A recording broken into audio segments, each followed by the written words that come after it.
Donc, rebonjour à toutes et à tous, juin 2024, on est dans un métro de l'année 1908, mise en service 1908, la compagnie Nord-Sud avec le logo caractéristique sur tôle émaillée, les inscriptions caractéristiques de l'époque, défense de fumée, défense de cracher, et une curiosité assez impressionnante, un plan de ligne de Paris de 1912, réseau du métropolitain et du Nord-Sud, ligne de métro.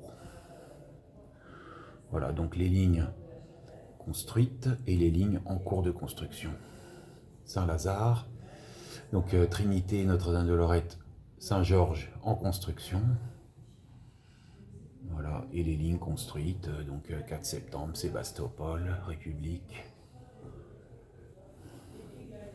La loge de conduite, qui est vraiment spartiate. Et ici, on observe des grilles. Il n'y a pas de fenêtre parce que le compartiment est fumeur, tout simplement. Voilà. Mise en service 1908. Extrêmement intéressant. Donc des sièges en bois, des banquettes en bois et des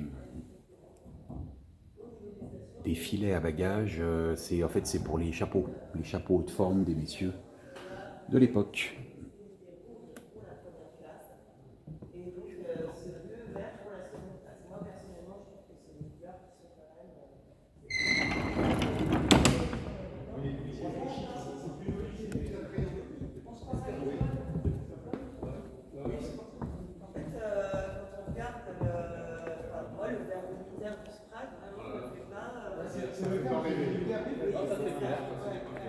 Et donc la compagnie Nord-Sud, elle va mettre en circulation ces matériels qui sont quand même...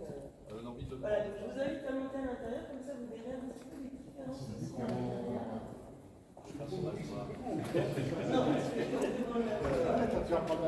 Motrice deuxième classe en bois et métal, année de mise en service 1904, année de réforme 1931. Compagnie de chemin de fer métropolitain de Paris. Voilà, donc on est dans la partie métro du musée de la RATP, des réserves du matériel roulant de la RATP. Tout à l'heure, on était dans la partie bus. Voilà, donc c'est quand même assez impressionnant. C'est impressionnant.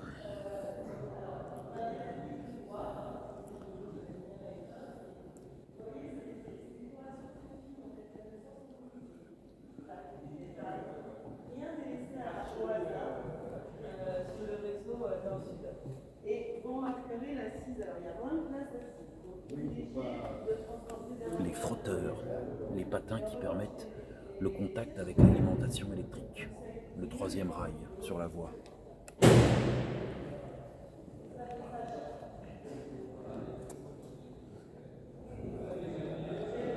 Les mythiques voitures Nord-Sud.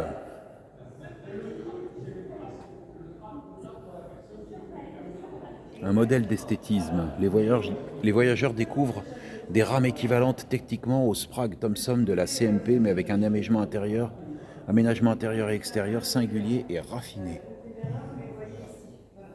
Et donc le chef de train, il appuyait là, bam, et donc ça envoyait l'air comprimé et les vérins fermaient toutes les portes. Une fois que les portes du train étaient fermées, il appuyait sur cette sonnette et c'était le signal de départ au train. Ça fermait la porte avant aussi ? Ah non, là je pense que lui il la fermait. Mais en fait on a énormément de photos où on voit le chef de train comme ça, là, voilà, et qui regarde. C'est intéressant cette histoire du gong à la fin quand la porte est fermée, parce qu'on l'a toujours aujourd'hui. Oui, toujours, exactement. Ouais. S'il l'a pas, le conducteur, il part pas parce qu'à chaque fois il y a un problème sur les C'est qu'après, sur une porte.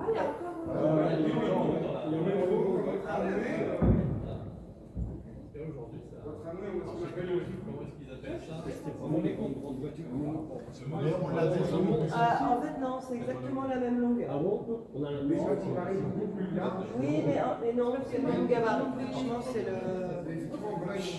le même gabarit, c'est 2,40 m et il manque des sièges. Donc ça donne cette sensation de Alors, ce que je voulais vous préciser, c'est que le travail du chef de train était quand même facilité par rapport à l'exploitation actuelle. Auparavant, il y avait des portillons sur les quais qui se fermaient. Alors, au début, c'était manuel, alors c'était le tronçonneur, et puis après, sont devenus des portillons automatiques. Dès que le train entrait en station, les portillons se fermaient, ce qui fait que les voyageurs étaient retenus dans les couloirs. Voilà, donc en fait, le chef de train, il ne pouvait pas avoir quelqu'un qui déboule, qui court et qui monte à la dernière minute dans le train, c'était pas possible ça. Donc voilà, sa tâche était facilitée. Donc on a eu des chefs de train et puis des portillons tant qu'on a eu ce type de matériel. En revanche, sur les lignes, quand il y a eu les nouvelles générations de matériel mis en service par la RATP, on a enlevé les portillons. Mais voilà, c'était une autre. Bougie 1908.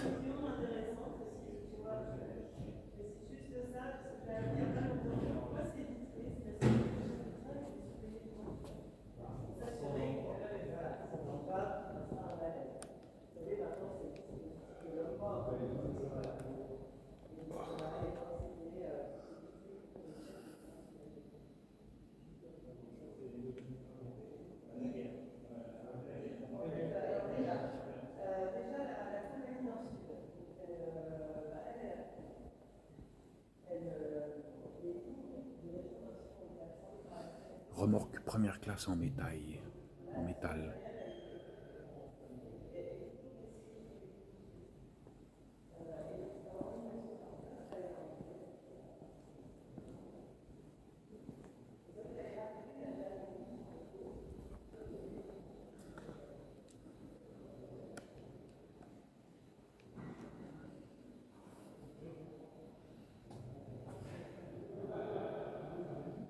Fort d'Aubervilliers.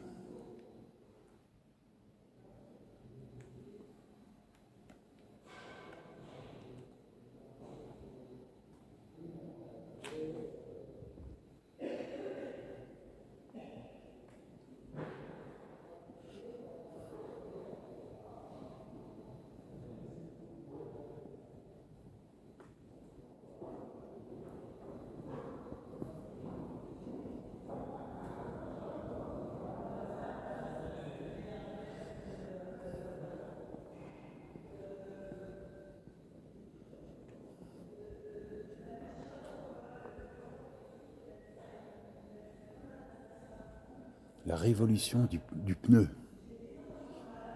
Un concentré d'innovation. Des systèmes révolutionnaires.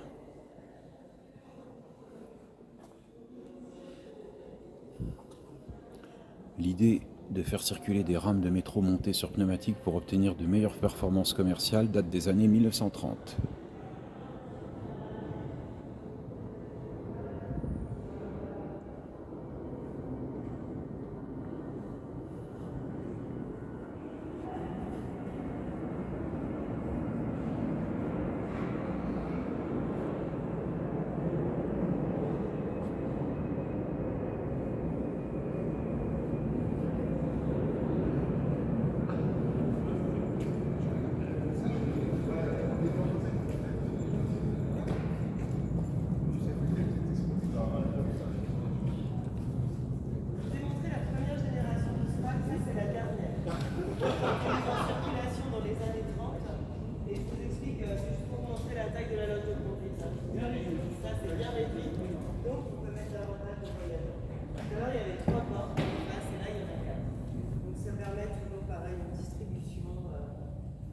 échanges quai-train beaucoup plus rapides.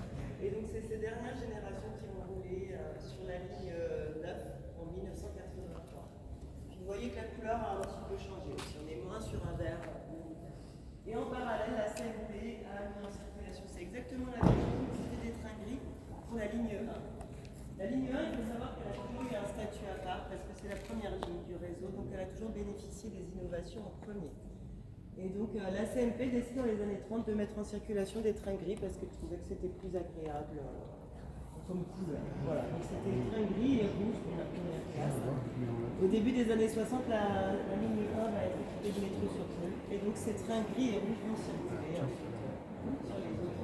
les autres lignes.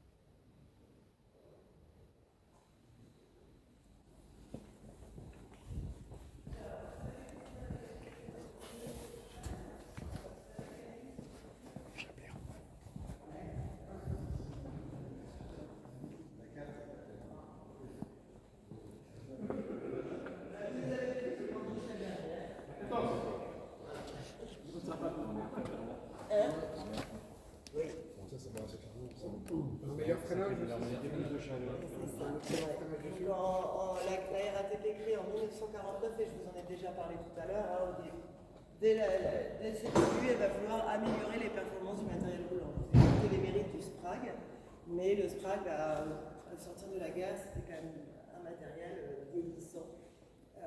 Et donc la RATP va porter ses efforts, va décider de construire le prototype du métro sur pneu. Le prototype du métro sur pneu, c'est une adhérence totale à la voie, et donc ça freine et ça accélère beaucoup plus rapidement. C'est un matériel qui est extrêmement réactif. Il faut comparer ça avec le SPRAG, hein, parce que maintenant les performances du roulement de fer, elles sont tout aussi intéressantes que celles du roulement de pneu. Et donc la RATP construit ce prototype avec Michelin. MP51, 51 c'est son année de conception, et ce prototype va rouler de 1951 à 1956 sur la voie navette, entre Pré-Saint-Gervais et Porte des Lilas au nord-est de Paris. Donc c'est une voie qui n'était plus en exploitation. Et donc on l'a testé sur une voie en plus qui a des courbes et des rampes. Donc c'était intéressant de tester les performances du matériel sur une situation un peu dégradée.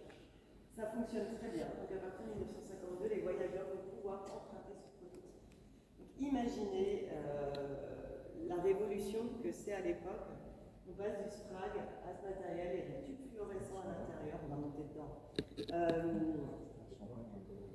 La commande des portes, enfin, voilà, c'était. En fait, c'est pas compliqué, les gens venaient, c'était l'étape pour être transportés de Pré-Saint-Gervais à Porte des Lilas. C'était pour voir cette révolution d'un matériel sur pneu. Vous voyez quand même la modernité du matériel. Et c'est un matériel extrêmement moderne, puisqu'on teste également dessus le pilotage automatique. Vous savez tous ce que c'est le pilotage automatique? Ouais, c'est bon pour le PA? Ouais.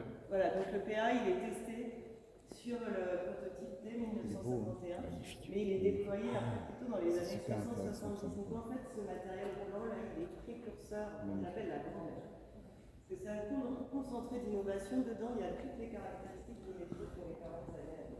Donc c'est un acte fondateur pour la RATP. Dans l'absolu, il pourrait rouler sur route. Michelin, c'était des couillons avec ça. Ils sont pas cons. Hein. Dans l'absolu, ça peut rouler sur route. Sur une piste bien droite. Ah, mais comment c'est? Il faut l'électricité. Ah ouais, exact. J'ai jamais eu d'accident de pneu. T'as le.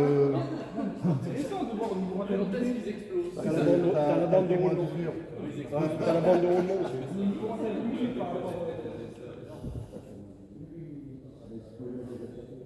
On va monter à l'intérieur, je vais vous raconter la suite.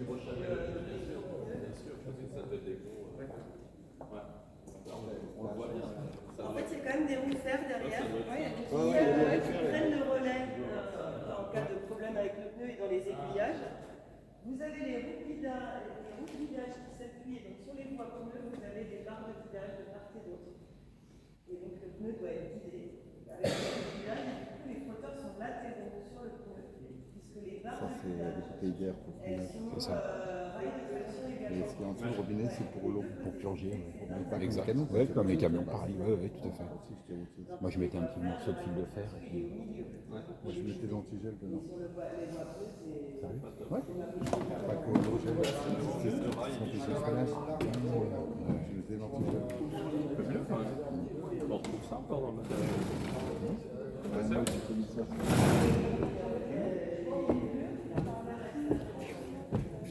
T'as pas connu ça, toi? Moi j'ai connu ça. Incroyable. Air France, l'avion qui s'envole est toujours neuf. Incroyable, la loge de conduite.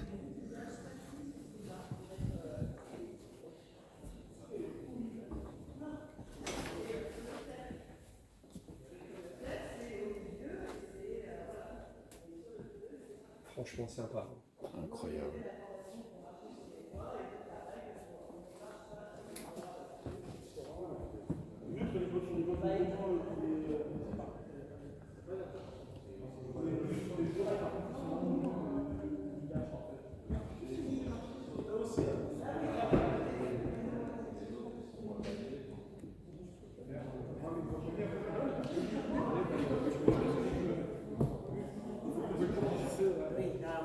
Mais en tout cas, moi je me souviens, ils avaient dit vraiment, en fait, on ne peut pas marcher sur le Ça, c'était conforme. De toute façon, t'es à côté du rectangle, il faut pas y aller. Sur les coiffures, moi j'ai marché pendant la formation sur les côtés. Voilà. Juste si tu vas à côté, l'entrebord, entre les deux rails.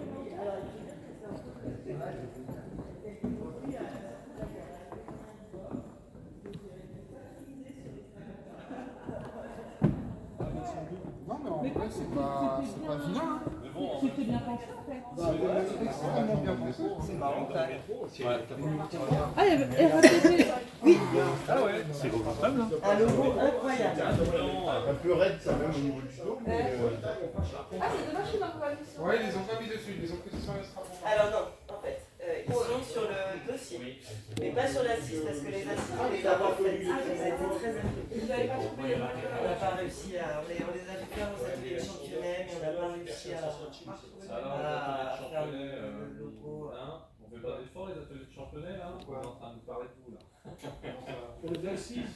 Les assises, ouais, on a plus de tissu. vous n'avez pas mis le logo. C'est très bien. C'est sympa à ce moment-là.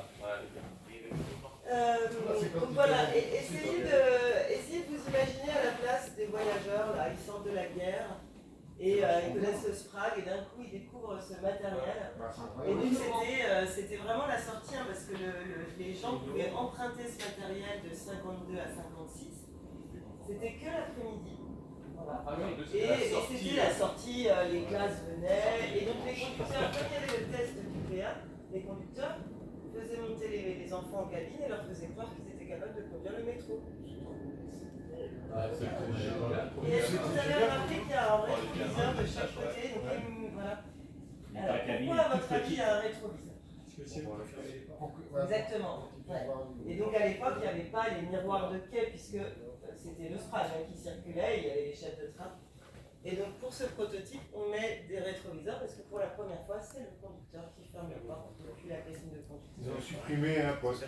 Oui, ah bah oui, Il était à c'est sûr. l'étroit. Oui. La cabine était à l'étroit. Et c'est que ça, hein, depuis le début, hein. De toute façon, on supprime les postes. Oui, bah on n'arrête pas. Intelligence artificielle Et maintenant. l'entretien, c'était dans le premier qui avait la Voilà donc fin de cette visite au musée et réserve des matériels roulants du groupe RATP à Villeneuve-Saint-Georges, gare Villeneuve-Triage. On espère que cette visite vous a plu. On vous dit à très bientôt sur notre chaîne YouTube Maréchal de France et d'Empire. N'hésitez pas à liker, n'hésitez pas à vous abonner. À très bientôt. Merci.